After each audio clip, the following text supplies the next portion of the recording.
नमस्कार। पेट एक बार में साफ नहीं होता है। आंतों में थोड़ी सूजन लग रही है। पेट ऊपर की तरफ भरा भरा रहता है, भारी भारी रहता है। डकार आती है तो कभी कभी खाना ऊपर की तरफ आ रहा है। आपको बेचैनी, घबराहट जैसी लगना चालू हो गई है।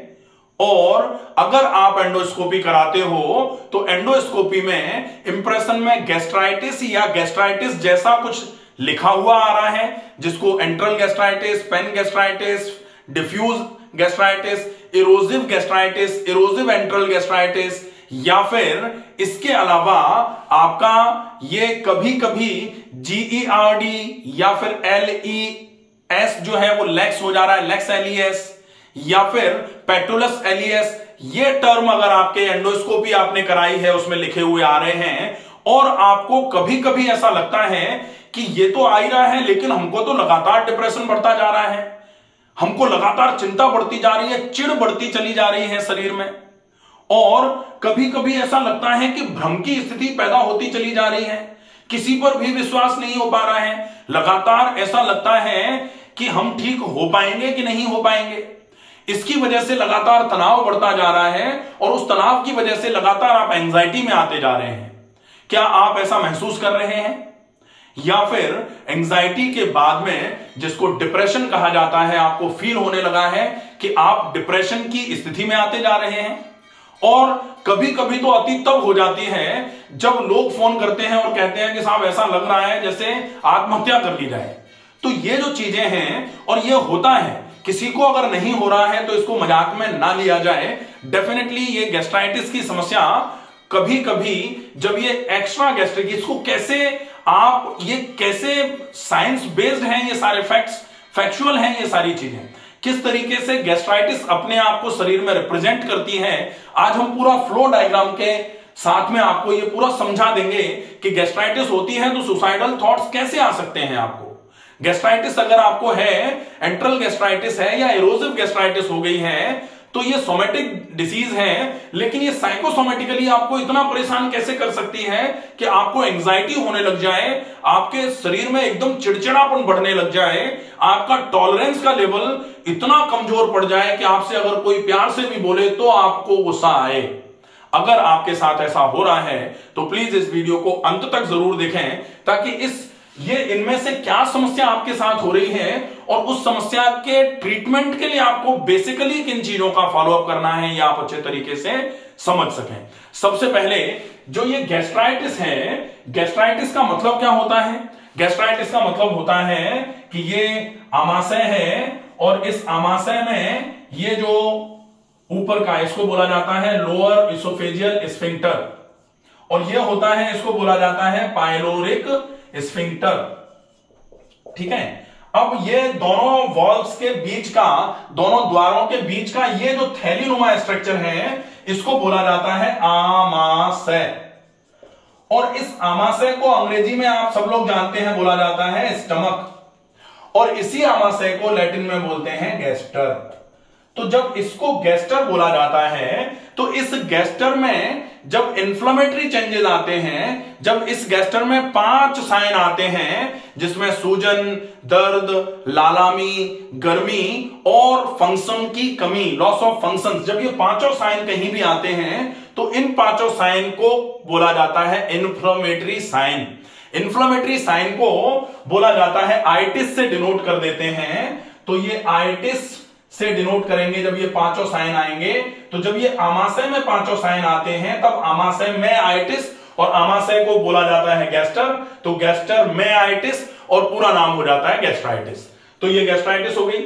अब ये गैस्ट्राइटिस जो है ये किस तरीके से अपने आप को फैलाती है शरीर में, किस तरीके से ये रोगों को फैलाने का काम करती है। तो ये गैस्ट्राइटिस सामान्य तौर पर सबसे पहले 2 भागों में विभाजित होती है। एक होता है एक्यूट गैस्ट्राइटिस और दूसरा होता है क्रॉनिक गैस्ट्राइटिस।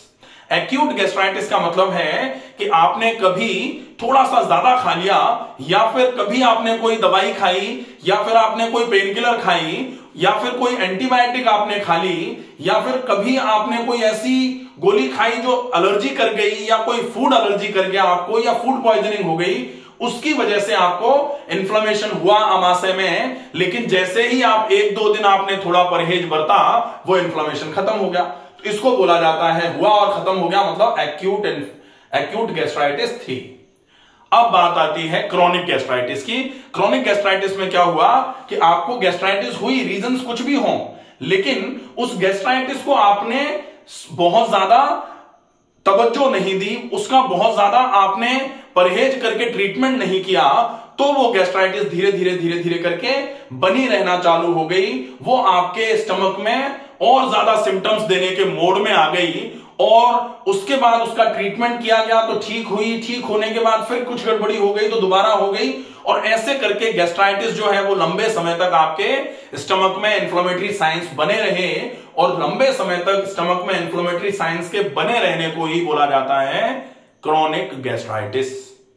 अब ये क्रोनिक गैस्ट्राइटिस जो है ये किस तरीके से होती है और कहां होगी, ये डिपेंड करेगा कि ये गैस्ट्राइटिस जो है इसका क्लासिफिकेशन क्या होगा। तो इसका क्लासिफिकेशन एक तो हो जाएगा गैस्ट्रिक डिसऑर्डर्स और दूसरा हो जाएगा एक्स्ट्रा गैस्ट्रिक। गैस्ट्रिक का मतलब है आमाशय में जो चेंजेस आते हैं इन्फ्लेमेशन के, वो चेंजेस आमाशय में ही आएंगे, इसलिए बोला जाएगा गैस्ट्रिक डिसऑर्डर्स। और एक्स्ट्रा गैस्ट्रिक का मतलब है आमाशय के ऊपर, आमाशय के नीचे, पूरे शरीर में, कहीं भी, शरीर को छोड़ करके मन में, तो उसको बोला जाता है एक्स्ट्रा गैस्ट्रिक। तो जो गैस्ट्रिक चेंजेस हैं वो आएंगे आपके, गैस्ट्राइटिस जो है वो, कि अगर फंडस में हुआ तो फंडल गैस्ट्राइटिस, अगर ये कॉर्पोरल बॉडी में हुआ तो इसको बोला जाता है कॉर्पोरल गैस्ट्राइटिस, अगर ये एंट्रम में हुआ तो एंट्रल गैस्ट्राइटिस, अगर ये यहां ऐसे करके हुआ तो डिफ्यूज गैस्ट्राइटिस, और अगर ये पूरे के पूरे स्टमक में हुआ तो पैन गैस्ट्राइटिस। ठीक है, तो ये हो जाएंगे बेस्ड ऑन लोकेशन, कि लोकेशन कहां है इन्फ्लेमेटरी साइंस की, वो इन्फ्लेमेटरी चेंजेस कहां कहां आए हैं, उसके हिसाब से ये आपके गैस्ट्राइटिस के चेंजेस आएंगे। अब होता है बेस्ड ऑन इरोजन्स। तो अगर गैस्ट्राइटिस तो थी लेकिन इरोजन नहीं थे, इरोजन मतलब ये जो दीवार है, इस दीवार में कहीं भी छाला नहीं था, कहीं भी किसी भी टाइप का खरोचन टाइप की नहीं थी, तब बोला जाता है नॉन एरोजिव गैस्ट्राइटिस। मतलब चेंजेस सूजन के तो थे लेकिन एरोजन नहीं था, इसलिए बोला जाता है नॉन एरोजिव गैस्ट्राइटिस। और अगर एरोजन भी पाए जाए कहीं कहीं करके, ऐसे करके वो खरोंची हुई है अंदर की दीवार, तो उसको बोला जाता है एरोजिव गैस्ट्राइटिस। अब होता है बेस्ड ऑन एट्रोफी। तो बेस्ड ऑन एट्रोफी का मतलब है कि जब गैस्ट्राइटिस लंबे समय तक बनी रहती है, कोई इंफेक्शियस गैस्ट्राइटिस थी जिसमें वायरस या बैक्टीरिया का इंफेक्शन था, तो वो इस इंफेक्शन के बने रहने की वजह से कोशिकाएं कभी कभी धीरे धीरे करके एट्रोफिक चेंजेस पे जाना चालू हो जाती हैं, सिकुड़ना चालू हो जाती हैं, मरना चालू हो जाती हैं कोशिकाएं। वहां आपकी कोशिकाओं की जो कार्यक्षमता थी वो कम हुई, क्योंकि कोशिकाएं डेड हो रही हैं। तो अगर ऐसा होना चालू हो जाता है तो डेफिनेटली फिर ये थोड़ा चिंताजनक विषय बन जाता है। यहां आपको अपनी डाइट, अपनी एक्सरसाइजेस पर बहुत स्ट्रिक्ट फॉलोअप की आवश्यकता होगी। अगर आप एट्रोफिक चेंजेस में हैं और अगर आप डाइट और एक्सरसाइजेस का प्रॉपर फॉलोअप नहीं कर रहे हैं, तो फिर गैस्ट्राइटिस को ठीक करने में बहुत कठिनाई हो सकती है। तो ये हो जाएगा आपका गैस्ट्रिक डिसऑर्डर्स। अब हम देखते हैं extra gastric disorder. Extra gastric disorders जो हैं वो आपके एक्स्ट्रा गैस्ट्रिक दो तरीके से हो सकते हैं। एक्स्ट्रा गैस्ट्रिक मतलब आमाशय से बाहर, तो आमाशय से बाहर एक तो शरीर में, और आमाशय से बाहर एक मन में भी बीमारियां पैदा कर सकती है ये गैस्ट्राइटिस। तो आमाशय से बाहर जो सोमेटिक डिसऑर्डर्स हैं वो जीईआरडी हो सकता है आमाशय के बाहर, मतलब गैस्ट्रोएसोफेजियल रिफ्लक्स डिसीज, खाना यहां, या फिर हार्ट बर्न्स करा सकता है, सीने में भारीपन लग सकता है, या फिर ये आपके नीचे की तरफ जाकर के ये क्रॉन्स कोलाइटिस करा सकता है, इंटरनल हेमोरॉइड करा सकता है। इसके बाद ये आपके इसको ढीला करवा सकता है, लेक्स एलियस हो सकता है, या फिर इसके बाद ये अनीमिया करा सकता है, कमजोरियां हो सकती हैं, रक्ताल्पता जिसको बोला जाता है, खून की कमी जिसको बोला जाता है, वो करा सकता है। और उसके बाद ये कुछ न्यूरोलॉजिकल डिसऑर्डर्स कराने में भी भूमिका निभा सकता है। इसके बाद जब ये सोमेटिक डिसऑर्डर्स हो जाते हैं तो साइकोसोमेटिक डिसऑर्डर्स में जब ये गैस्ट्राइटिस होती है, सामान्य तौर पर ऐसा देखा जा रहा है कि गैस्ट्राइटिस है 3 साल से 4 साल से, मेरे पास कई फोन आते हैं, कई मैसेज आते हैं कि सर बहुत टेंशन में आ गए हैं, पता नहीं सही हो पाएंगे कि नहीं हो पाएंगे, अब ऐसे लगने लगा है कि सही होंगे कि भी नहीं। बहुत सारे जो कम उम्र के बच्चे हैं वो फोन करते हैं कि शादी ही नहीं कर रहे हैं सर, इसके चिंता की वजह से कि पता नहीं मैरिड लाइफ कैसी होगी, क्या होगा हमारा, हम पता नहीं रहेंगे भी कि नहीं रह पाएंगे। तो ये जो थॉट आना चालू हो रहे हैं, डेफिनेटली ये थॉट आपकी इस गैस्ट्राइटिस को बढ़ाना चालू कर सकते हैं। और ये गैस्ट्राइटिस जितनी बढ़ेगी उतने ज्यादा ये थॉट जो है, थॉट नेगेटिव थॉट्स उतने ज्यादा प्रोवोक होना चालू हो जाएंगे। तो ये वाइस वर्सा हो जाएगा, फिर कहा जाता है कि ये गैस्ट्राइटिस है। अब जनरली कहा जाता है, पहले लोग कहते थे कि आईबीएस और गट हेल्थ जो है उसको रिलेट करते थे, अब गैस्ट्राइटिस और गट हेल्थ को रिलेट कर लो, क्योंकि गैस्ट्राइटिस के केस में भी ऐसा हो रहा है कि गैस्ट्राइटिस है और साथ में भयंकर स्ट्रेस आ रहा है। तो डेफिनेटली कहा जाता है ना कि एक स्वस्थ तन में ही एक स्वस्थ मन का वास होता है। तो इसमें आईबीएस और ब्रेन या फिर ब्रेन और गट हेल्थ जो है ना वो जोड़ दो, इसको गट ब्रेन एक्सिस बना दो। तो गट ब्रेन एक्सिस नहीं, वो तो यहां फिर गैस्ट्रल ब्रेन एक्सिस भी बनाना पड़ जाएगा, क्योंकि जहां तन में तकलीफ होगी वहां मन को तकलीफ होना बहुत स्वाभाविक सी बात है। और अगर आप अपने मन की तकलीफ को दूर करना चाह रहे हैं तो निश्चित ही आपको अपनी तन की तकलीफ के लिए जो जरूरी है वहां से शुरुआत करनी पड़ेगी। और आपको तन की तकलीफ को दूर करने के लिए, अब यहां जो साइकोसोमेटिक डिसऑर्डर्स हैं वहां depression, anxiety, mania, manic depressive साइकोसिस, ये कई प्रकार की बीमारियों से पेशेंट ग्रस्त होना चालू हो जाता है। और कभी कभी चिड़चिड़ापन इतना बढ़ जाता है कि पेशेंट चिड़चिड़ा होकर के उसको गुस्सा इतना आता है कि सोशली कट होना चालू हो जाता है, वो किसी से बातचीत नहीं करना चाहता फिर, या कोई उनसे बातचीत करने के मूड में नहीं होता, क्योंकि उनका नेचर इरिटेटेड हो जाता है, वो हमेशा इरिटेशन में बने रहते हैं। तो डेफिनेटली ये जो नेचर है ये बीमारी का नेचर है, मनुष्य का ऐसा नेचर नहीं है। अगर पेशेंट अविश्वास घोषित कर रहा है, पेशेंट को भरोसा नहीं हो रहा है, पेशेंट बार बार कोई चीज पूछ रहा है, तो डेफिनेटली ये समझा जाना चाहिए कि ये जो है ये बीमारी का लक्षण है, ये पेशेंट नहीं कर रहा है, बीमारी करवा रही है। और अकॉर्डिंगली अगर ट्रीट किया जाए तो डेफिनेटली धीरे धीरे करके आराम होना चालू होगा। और इन सारी बीमारियों में ये जो साइकोसोमेटिक लक्षण आ रहे हैं, साइकोसोमेटिक सिम्टम्स जो आ रहे हैं, इन सिम्टम्स को दूर करने के लिए सबसे फायदेमंद प्रक्रिया जो होगी वो होगा व्यायाम। आप जितना अच्छा व्यायाम कर सकते हो, और व्यायाम में भी आप कोशिश करो टहलो, खुली हवा में प्रकृति के बीच में अच्छे तरीके से तेज गति से टहलो।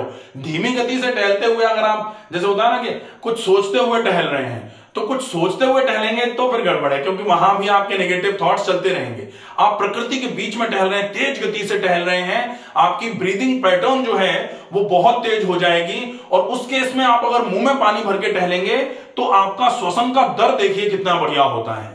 और जब आप शुद्ध हवा आसपास बह रही है, सवेरे सवेरे का समय है, प्रकृति के पास में है आप, और उस समय अगर आपके तेज श्वसन हो रही है और तेज श्वसन के माध्यम से अच्छी शुद्ध हवा शरीर में अंदर जा रही है और अशुद्ध वायु शरीर से जितनी ज्यादा बाहर आना चालू हो जाएगी, आप मान लीजिए कि आपके नेगेटिव थॉट्स धीरे धीरे करके बाहर आना चालू हो जाएंगे और आपकी थॉट प्रोसेस जो है वो बदलना चालू होगी ही।